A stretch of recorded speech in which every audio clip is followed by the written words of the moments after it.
गांव की बातें, शहर के हाल।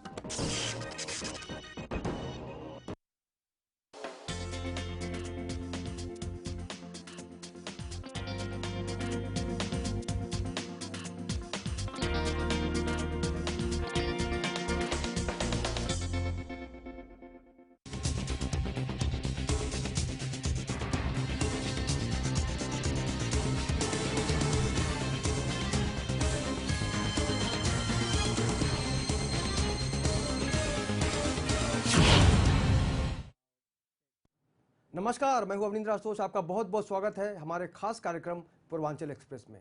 जब हम अपने गांव घर से दूर हो जाते हैं तो नेशनल खबरें तो मिल जाती हैं, लेकिन हम अपने गांव की उन खबरों को मिस करते हैं। लेकिन कोई बात नहीं, आपके अपनों का हाल लेकर हम हाजिर हुए हैं, जिसका नाम है पूर्वांचल एक्सप्रेस।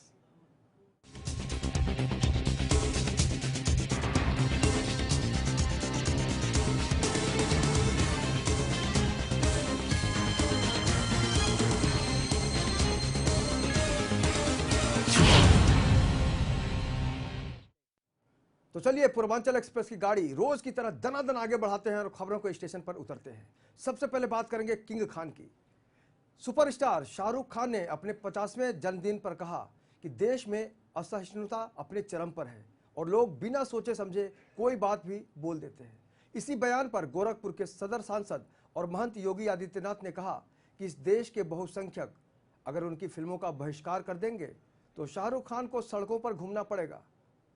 वहीं हाफिज के बयान पर उन्होंने कहा कि शाहरुख को हाफिज सईद का न्योता कबूलते हुए पाकिस्तान चले जाना चाहिए। हम भी इसका स्वागत करेंगे कि ये लोग जाएं। कम से कम भारत को बदनाम करने वाले लोग अपनी वास्तविकता और अपनी औकात को भी समझेंगे। एक बार जामा मस्जिद के इमाम ने पाकिस्तान जाकर के देखा था, जब कुत्तों की तरह उसको दुत्कारा गया था वहां से, तो उसी प्रकार से यही हाल इनको भी होंगे। आतंकी ऐसा कह रहा है। मैं कह रहा हूं ना, चाहे ये लोग आतंकी भाषा ही यहाँ बोल रहे हैं। मुझे लगता है शाहरुख खान की भाषा में और हाफिज सईद की भाषा में कोई अंतर नहीं है। सेकुलरिज्म के नाम पर इस देश के अंदर वामपंथी विचारधारा के कुछ कथित लेखकों और कलाकारों ने जिस प्रकार से अब भारत विरोधी स्वर ही, यानी अब भाजपा का नहीं बल्कि भारत विरोधी स्वर ही उठाना शुरू किया है, दुर्भाग्य से उस स्वर के साथ शाहरुख खान जैसे लोगों के भी स्वर मिले हैं। और ये पहली बार नहीं हो रहा है, इससे पहले भी इस प्रकार की हरकतें उनके द्वारा हुई हैं। शाहरुख खान को इस बात को याद रखना चाहिए कि अगर इस देश का बहुसंख्यक समाज उनकी फिल्मों का बहिष्कार कर देगा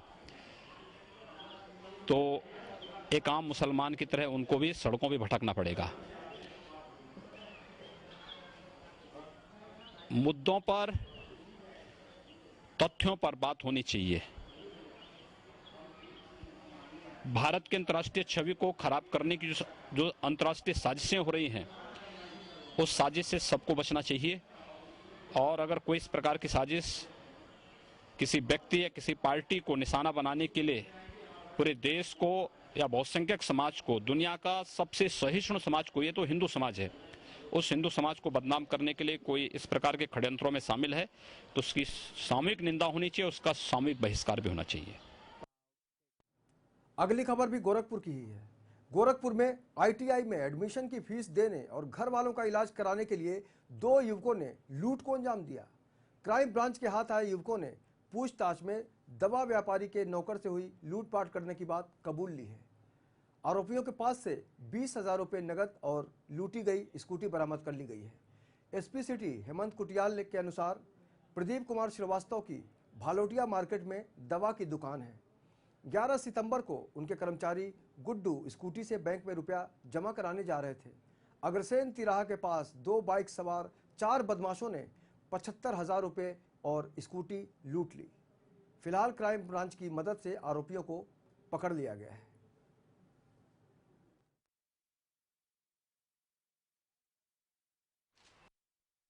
मार्केट में एक व्यापारी प्रदीप कुमार श्रीवास्तव, इनके नौकर के साथ एक छिनैती हुई थी, तो उस संबंध में आज हमारी टीम सीओ कोतवाली और कोतवाली थाना और हमारी क्राइम ब्रांच की टीम ने मिलकर इस घटना का अनावरण किया है और उसमें 2 लोगों की गिरफ्तारी हुई है। एक अनीश शर्मा उर्फ गोलू पुत्र काशीनाथ शर्मा है जो कि सैजनवा का रहने वाला है और LIC बिल्डिंग के आसपास तारामंडल में यहाँ रहता था। और दूसरा है विजय कुमार पुत्र बाबूराम कोड़ियावा थाना गोरखनाथ का रहने वाला है। और अभी इनसे हमें कुल लूट के 20,000 रुपए इनके यहाँ से प्राप्त हुए हैं और लूट में प्रयुक्त मोटरसाइकिल जो उन्होंने प्रयोग करी थी वो मिली है इनसे। इस घटना में इनके अलावा 2 लोग और आ रहे हैं तो उन पे भी कार्रवाई करी जा रही है। इससे पहले कोई आपराधिक इतिहास इनका इससे पहले कोई आपराधिक इतिहास नहीं रहा है। सीतापुर में एक युवती ने पड़ोस के ही एक युवक पर प्रेम जाल में फंसाकर फर्जी कोर्ट मैरिज करने का आरोप लगाया है। इतना ही नहीं, पीड़िता का आरोप है कि आरोपी नईम फर्जी निकाह के बाद युवती के साथ 1 माह तक उसके साथ शारीरिक संबंध बनाता रहा। इसी दौरान नईम ने युवती की कुछ अश्लील वीडियो और तस्वीरें अपने कैमरे में कैद कर ली थी। पीड़िता ने इस बात की शिकायत पुलिस से भी की, जिसके बाद दोनों के बीच पुलिस के द्वारा सुलह करा दी गई।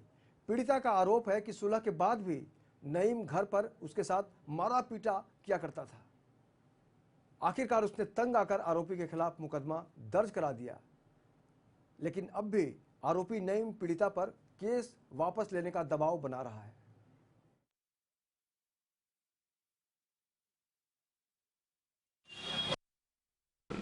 लड़की ने अभी आगे तहरीर ये दी है कि एक व्यक्ति जिससे उसका पूर्व में विवाह हो चुका है और उससे तलाक भी हो चुका है, वो व्यक्ति उसको तरह तरह से परेशान कर रहा है और उसको ये भी बताया गया कि उसके कुछ फ़ोटोज़ हैं जिसको कि वो सोशल साइट्स पर वायरल करेगा।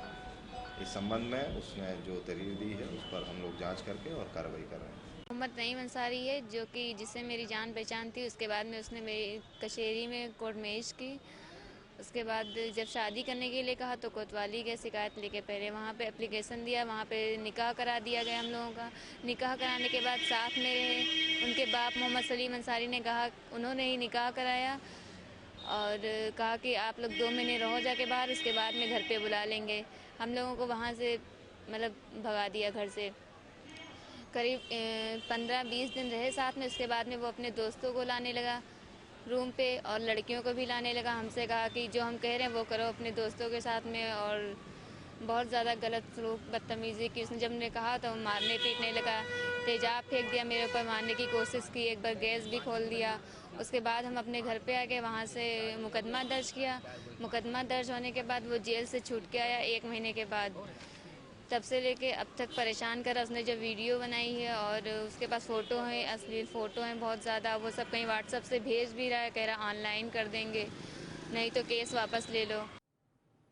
तो पति की शक्ल में अगर अपनी पत्नी को कोई पीड़ित करता है, उसको प्रताड़ित करता है और उसके ऊपर जुल्म ढाता है, तो समझा जा सकता है कि वाकई इस रिश्ते को प्यार से जोड़कर नहीं देखा जा सकता। यही कारण है कि जिस तरह से उसने इस लड़की के साथ गलत व्यवहार किया, अपने दोस्तों के साथ, बाकी लड़कियों के साथ जिस तरह से बेइज्जती की इस लड़की की, तो कहीं ना कहीं से सवाल ये उठता है कि वाकई इन दोनों के बीच अगर प्यार होता तो इस तरह का मामला सामने नहीं आता। लेकिन यही सारे अगर मामलों को देखा जाए तो गंभीरता से ये बात सामने आ सकती है कि वाकई उस लड़के का मकसद कुछ और था और यही कारण है कि उसने इसको अपनी हवस का शिकार बनाया और साथ ही साथ उसका जो उसकी अश्लील तस्वीर भी उतारी वीडियो के ज़रिए, मोबाइल के ज़रिए। तो कुल मिलाकर उसका जो पूरा मकसद था उसको देखते हुए कहा जा सकता था कि वो अपनी पत्नी को ब्लैकमेल कर रहा था। और यही कारण है कि जब पत्नी ने नाता तोड़ने की बात की, शिकायत की पुलिस में, उसके बाद सुलह भी करा दी गई, उसके बावजूद जिस तरह से वो धमकी दे रहा है कि मामला वापस ले ले, ऐसे में समझा जा सकता है कि इस तरह का जो पति होता है वो कहीं से भी अपना नहीं होता। और यही कारण है कि वो लगातार अभी भी इसे प्रताड़ित कर रहा है।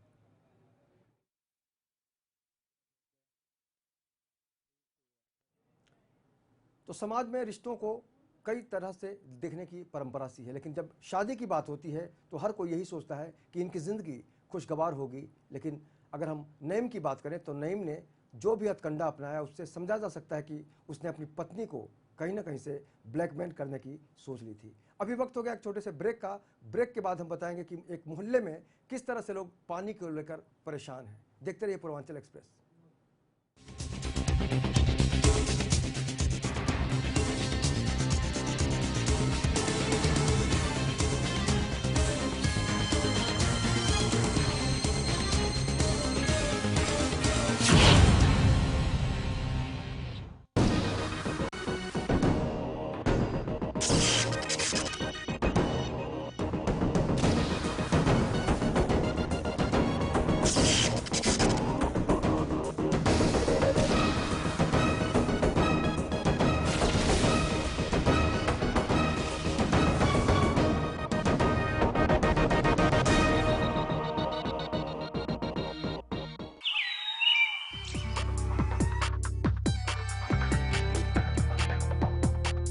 सुबह आपके पास विकल्प होता है, चाय बनाएंगे या फिर कॉफी, कपड़े नीले या फिर सफेद, लेकिन मेरे पास कोई विकल्प नहीं है।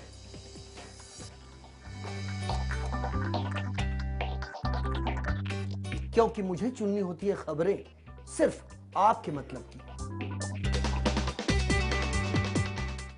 जिसका होता है आपसे सीधा सरोकार। लेमन गुड मॉर्निंग शो मेरे साथ सिर्फ लेमन न्यूज पर। लेमन टीवी अब इसलिए हिट हो जाएगा पूरे महाराष्ट्र में और पूरे देश में, क्योंकि वो पूर्वियों की आवाज बनने जा रहा है, पूर्वियों की भाषा को तवज्जो देने जा रहा है। इसलिए मेरी शुभकामना भी है और आशा है कि सुपरहिट लेमन होगा। जी नमस्कार, मैं सुरेश शुक्ला, गायक संगीतकार। पूर्वांचल एक्सप्रेस के समस्त दर्शकों को बहुत बहुत बधाई देता हूं। उत्तर प्रदेश, बिहार, तमाम अपने गांव जवार की न्यूज़ देखें, खुश रहें। धन्यवाद। मैं हूं निर्माता, निर्देशक और संगीतकार राजकुमार पांडे और आप सब देख रहे हैं पूर्वांचल एक्सप्रेस। और मैं बहुत सारी शुभकामना देता हूं कि चैनल उस तरह चले, प्रोग्राम उस तरह चले जिस तरह से गंगा जमुना का धारा चलता रहता है, निरंतर बहता रहता है, उसी तरह ये जो एक्सप्रेस है ये अपने आप में एक रफ्तार में चलता रहे। धन्यवाद।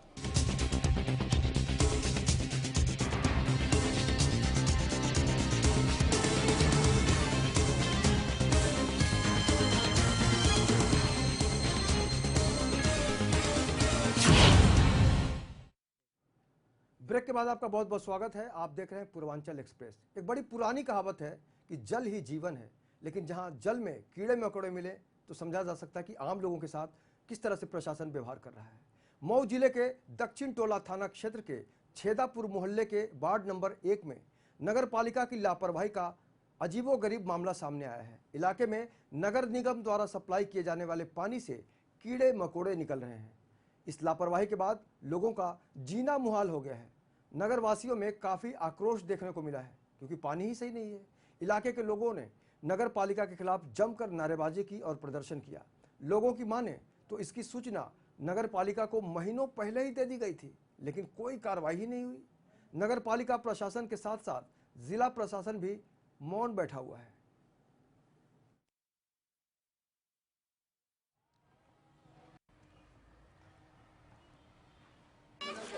जिस तरह से नगर पालिका की जिम्मेदारी होती है कि हर नागरिक तक मूलभूत सुविधाएं पहुंचाए, चाहे वो स्वास्थ्य का मामला हो या फिर पानी का मामला हो, लेकिन जिस तरह से ये गंदे पानी निकल रहे हैं, ऐसे में यहाँ के लोगों की जो परेशानी है वो बहुत ही अच्छी तरह से समझी जा सकती है।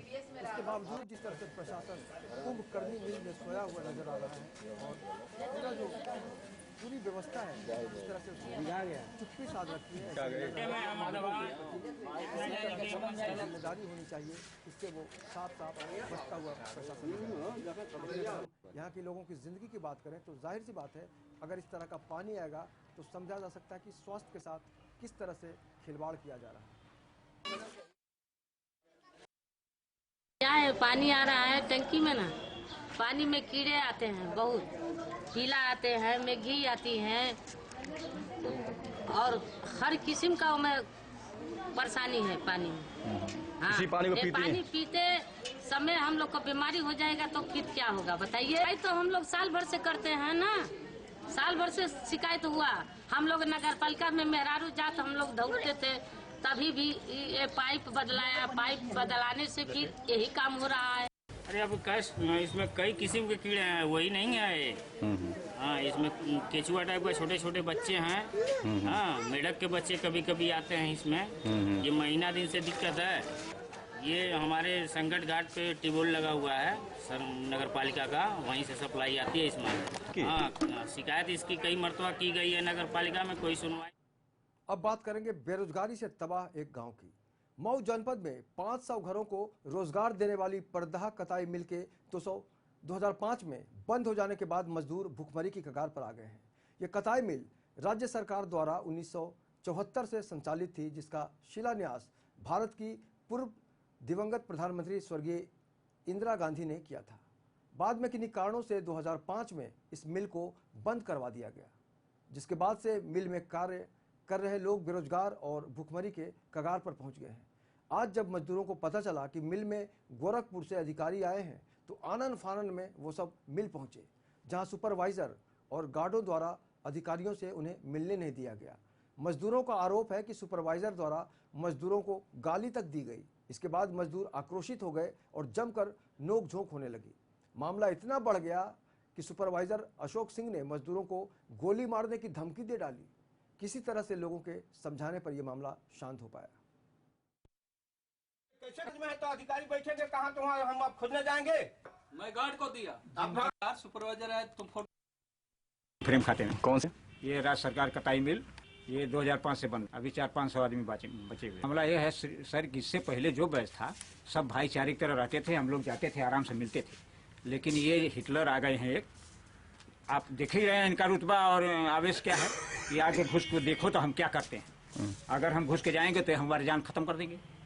मालूम एक आओ तो अभी हम अपनी पावर दिखाते हैं, यानी पूरा पावर इनको है, उत्तर प्रदेश सरकार की है कि कहाँ की है, पूरा पावर लेके आए हैं। वही अपना वफादारी दिखा रहे हैं कि हम अधिकारी के सामने दिखा रहे हैं कि हम बहुत वफादार हैं। अगर एक मजदूर अधिकारी से मिलने आ जाता है तो इनके आचार संहिता का उल्लंघन हो गया है। हमारी समस्या है तो हम अधिकारी से मिलेंगे। ये उत्तर प्रदेश सरकार से ये एविटेट है ये कंपनी। सुबह में कल से ही यहाँ पर हेड ऑफिस के अधिकारी लोग आए थे। हमें कुछ संदेह हुआ कि यहाँ पर हेड ऑफिस से कोई अधिकारी आया है, तो हम कचहरी जाते समय हमने अपनी साइकिल रोकी और रोकने के बाद हमने गेट खुला था, अंदर गए यहाँ पर कोई गार्ड नहीं था। इन्होंने अपने गार्ड को बुलाया और बुला करके कहा कि किसी को अंदर मत आने दीजिएगा। हमको साइकिल फिर खोल रहे थे, फिर खड़े हो गए यहाँ पर गेट बंद करके। इनको बोला कि अंसारी जी जरा अपने सुपरवाइजर को भेजिए। उनसे हम पूछा कि भाई गाली क्यों दी है और गाली क्यों दे रहे हैं, हम अपने अधिकारी से नहीं पूछ सकते हैं। इसके बाद इतने पर इन्होंने धमकी देने लगे, भीख मांगा। जाहिर सी बात है कि ऐसे में मजदूरों को कहीं ना कहीं से ये ज़रूर पता चलता है कि उनको देखने वाला कोई नहीं है, क्योंकि जब उनको मिलने से रोका जाता है, उनको धमकी दी जाती है, उनको निशाना बनाया जाता है, तब जाहिर सी बात है उनके अंदर कुंठित भावना का सूत्रपात तो होगा ही। अब बात करेंगे अगली खबर की। महोबा में एक सब्जी विक्रेता पर चाकुओं ने हमला करने का मामला सामने आया है। पीड़ित विमलेश की माने तो वो ग्राहकों को सब्जी दे रहा था, तभी आरोपी संदीप यादव शराब के नशे में आया और गाली गलौज कर उत्पात मचाने लगा। सब्जी विक्रेता द्वारा मना करने पर उसने धारदार चाकू से उस पर जानलेवा हमला कर दिया। इससे पहले कि चाकू पेट पर लगता, सब्जी विक्रेता ने अपना हाथ आगे कर दिया, जिससे उसका दायां हाथ कट गया। हमला करने के बाद आरोपी संदीप मौके से फरार हो गया। घटना की सूचना कोतवाली पुलिस को दे दी गई है। मौके पर पहुंची पुलिस ने घायल को इलाज के लिए जिला अस्पताल में भर्ती करवा दिया। घायल ने संदीप यादव की नामजद तहरीर दी, जिस पर पुलिस ने SC/ST के अलावा गंभीर धाराओं में मुकदमा दर्ज कर लिया है। पुलिस फिलहाल फरार आरोपी की तलाश कर रही है।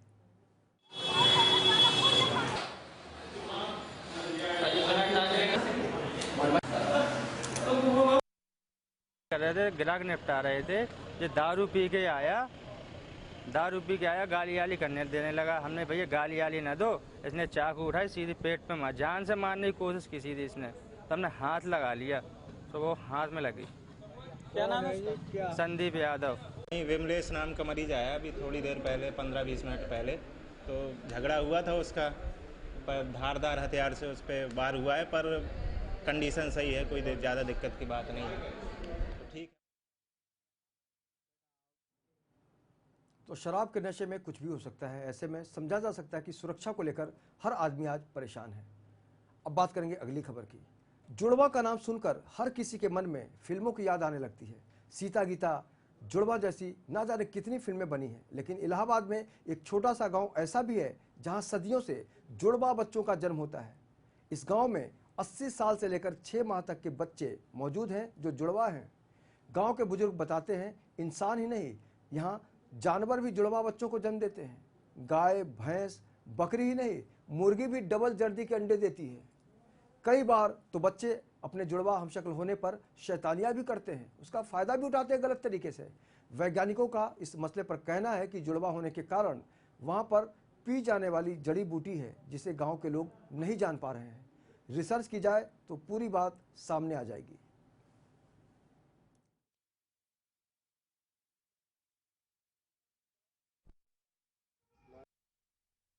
पी ले, उसके बाद आते वक्त बता दें, देखिए भाई मैं उनका छोटा भाई हूँ, वो नहीं हूँ जो आप समझ रही हैं। इस तरह के बहुत सी 1-2 बातें तो है नहीं, बचपन से अब तक लेके हर दिन एक किस्सा, एक कहानी होती थी।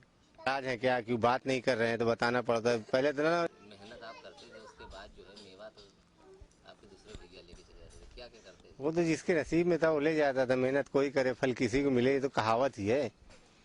जैसे कि मान लीजिए हमसे किसी का अफेयर चल रहा है, अब लव लेटर देने को हुआ, हमारे बजाय ये ले जा रहे हैं। मिठाई खाना हुआ, मिठाई मिलना हुआ हमको, ये ले जाए, इनको मिल रही है।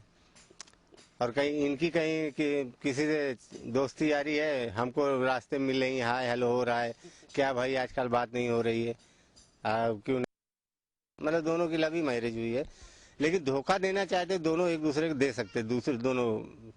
घर में तो कम होती है, स्कूल में काफी होती है।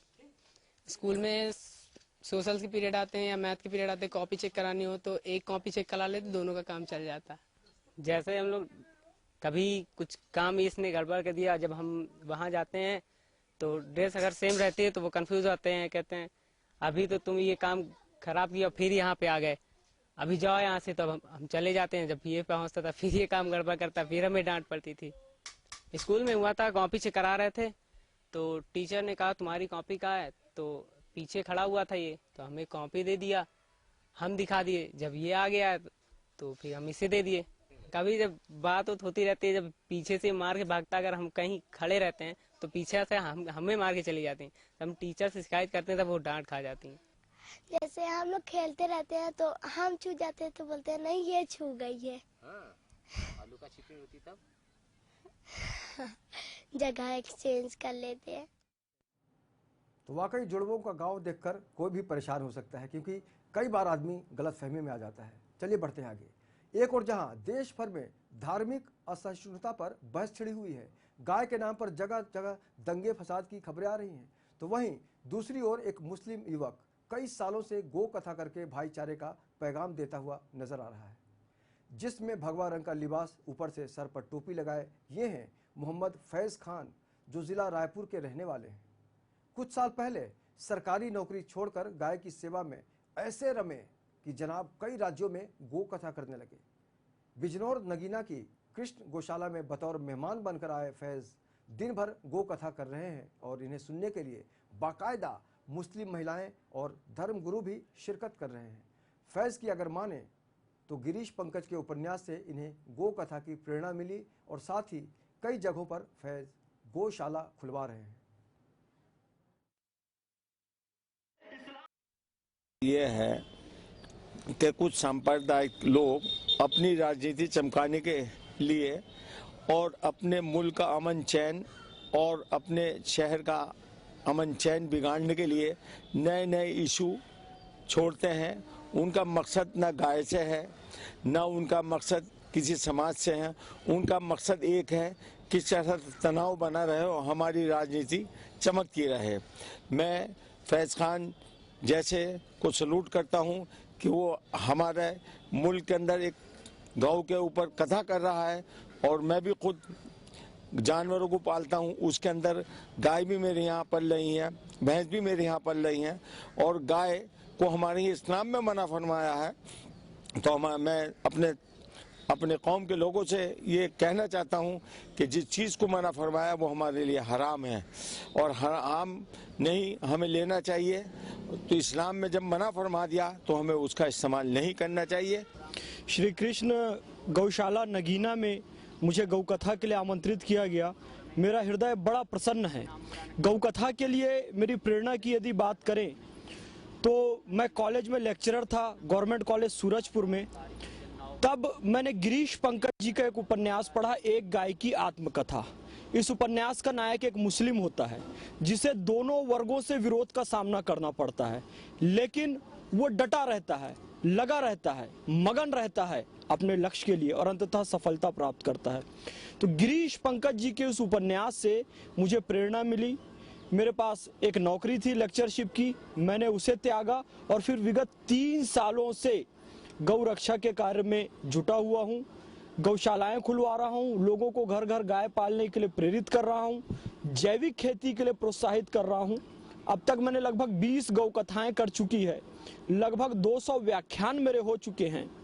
और जहाँ तो वाकई आज भी समाज में कई ऐसे लोग हैं जिनको सलाम करना चाहिए, क्योंकि फैज़ का जो मकसद है वो यही है कि गौ को का जो महत्व है उसको समझा जाए और पूरे समाज को उससे जोड़ा जाए। आज के पूर्वांचल एक्सप्रेस में बस इतना ही।